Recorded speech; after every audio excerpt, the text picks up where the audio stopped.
Morning. Well, I guess it's afternoon, but you get the point. Back with another whiteboard video because you guys seem to, I guess, like them. So, very surprised. Never thought I'd be kind of like a teacher making these videos, but we're back at it. And this one, it's a little more unique to me and I guess what I've done.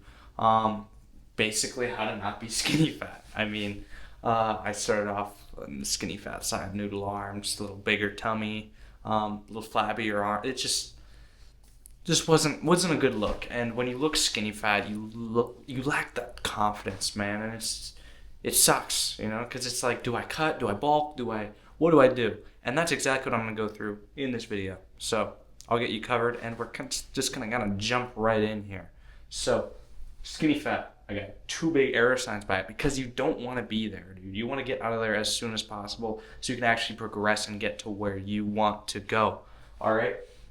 So I broke it down to like 3 easy steps. So like this is gonna be nothing, bro. Like it's very straightforward, very simple. And if you want, here, there's me out of frame. Take a picture and just like throw it up there. And then have that on your wall or something. So you remember that why you started, why you're doing this, because you want confidence. You don't want to wear swim shirts. You want to get girls, whatever you want to do, man. I mean, there's so many different reasons. But let's get into it, and we're going to start off with step 1. And it's all about macro manipulation. All right, and if you don't know macro manipulation, you have macros, right? You have foods with 3 different types of macros: carbs, fats, and proteins, right? And with manipulating all 3 of them, you can achieve literally whatever you want. Basically, it's a more complex version of like just tracking your macros. I mean, it's not like anything insane, but you are manipulating them, right? To make sure you're gaining muscle for this one, all right? You want to be able to gain muscle, so you're going to want to kind of just take a little surplus so you can gain muscle and also burn fat. Because if you're a newbie, you're most likely skinny fat. So as a newbie who's more skinny fat, you're going to want to build up a frame. Because if you just cut, there's pros and cons to each of these. I used to think maybe you should cut, but you need to lean bulk. Because if you cut down, I've had issues with clients where they get the abs, they get what they want, but then now they got to bulk up, right? Which is fine, right? That's good. That's where you want to get. But I find it better that you get more confident when you build that muscle first. So that's kind of what I've been changing up. So you're gonna want to bulk, build the lean bulkness. Recently, I just had a guy bulk up, and he's feeling way better than just cutting. And don't bulk. Don't go into dirty bulk. Dirty bulks are stupid. They're dumb. Don't ever do them. Okay, it's silly. Lean bulk, just go on a 200-300 calorie surplus, and stop starving yourself, dude. Especially if you're trying to cut, or if you think you're like being skinny fat. Starving yourself is going to motivate you to gain fat more. That's what it does. When you starve yourself and your body has a lack of food, it goes into kind of this like weird primal thing where it regains fat because it's like, okay, we're not going to have food much tomorrow, so I'm going to make sure I have fat to burn, right? Because it's more of a burning thing, right? Fat is made to be burnt. It's not made for anything really useful apart from that. So next, whole foods. Bulk with whole foods, because then you're going to actually get a more clean, lean bulk. And whole foods equals lean mass. Okay, lean mass right there. Okay, so you want lean mass through whole foods. And there's also types of fat you can have. There's brown fat, and I forgot the other name of the fat, but you want more brown fat because that's the healthy fat. That's not the McDonald's. That's not the McDonald's McChicken fat. More like the fry food fat. But yeah, that's basically step 1 summed up. Step 2, the 5-3-1. Okay, 5-3-1 all consists of a workout program, right? It's literally what I use. It's what my clients use.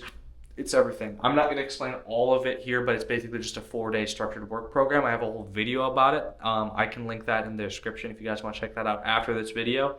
But yeah, it's amazing. It's got me progress. It got me a 455 squat. We got my bench up to about 285. It got my deadlift up to 455 as well. It's insane, and it's great for newbies or intermediates, right? Highly recommend. That's 4 days per week, so a very low time commitment. 3 to 4 days is not much. And it also helps with tracking. You can track your lifts to make sure you're going up, and it's all about progressive overload, okay? We want progressive overload. In any workout program, it's just a fancier way of doing progressive overload or more like how do I explain it? Just like they'll get you results, but in different ways. So I mean, this 531 is what I've found and all my clients found. It's perfect and it's straightforward. It's fun, and you can do what you want with it. So yeah, that's step 2. Now step 3, habitually train. Right? Not just physically, not just you want to habitually train. Your habits and your lifestyle need to be unlocked, and that's how habitually you can get jacked. Right? I have a whole video on how to be habitually jacked as well. You're gonna have to search that one up because that one's yeah. But it's all about dialing your habits, right? What are you doing that you aren't doing today? Okay. So habits wise, drinking a gallon of water. Make that a habit. Make it right when you get up, you have 30 ounces of water. Very good and healthy lifestyle hack to make you feel energized and ready for the day. Very good. Do that. Sleep also. Make sure you're sleeping. You're doing good. You're doing 7 to 9 hours, because if you don't have that time to sleep, your body's not gonna have time to recover, blood flow, muscles, all of that stuff. Now, cardio also. Cardio is part of your lifestyle. When you go out, you want to make sure you're walking a lot. Now that's your low intensity cardio. But you also are going to want to hit cardio a decent amount too. I would recommend 3 to 5 days per week, just so you're also in shape. Because if you get jacked and your mile time is 15 minutes, I mean, what are you jacked for? You know, you're not very functionally strong unless you're trying to bodybuild. That's a whole different thing. And your overall lifestyle is going to change with that, of course. Obviously, all these different things. Your lifestyle will change, and you're going to live a vastly different lifestyle if you follow these things. And you're guaranteed to get jacked if you do all of these. You're guaranteed to lose the stubborn belly fat, lose the stubborn arm fat, lose the stubborn face fat. Your face changes so much, dude, especially as you get bigger, and you cut down. So those are 3 steps. And yeah, if you guys have any other questions, I currently have a client that there's like a level to skinny fat where it's like, maybe you should, because people will think they're skinny fat, but you do have a bit of muscle. It's just hiding under stuff. But if you relatively are skinny fat, noodle arms, follow this to a T, right?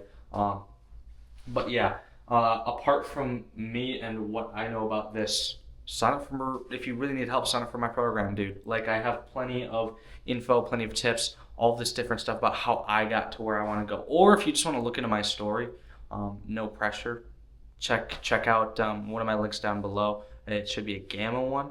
That one helped me get from point A to point B a lot faster. So all of this is easy. If you're struggling with this after a month, I guess hit me up, dude, and I'll tell you what you're doing wrong. But anyways, love you guys. You got this. Peace out.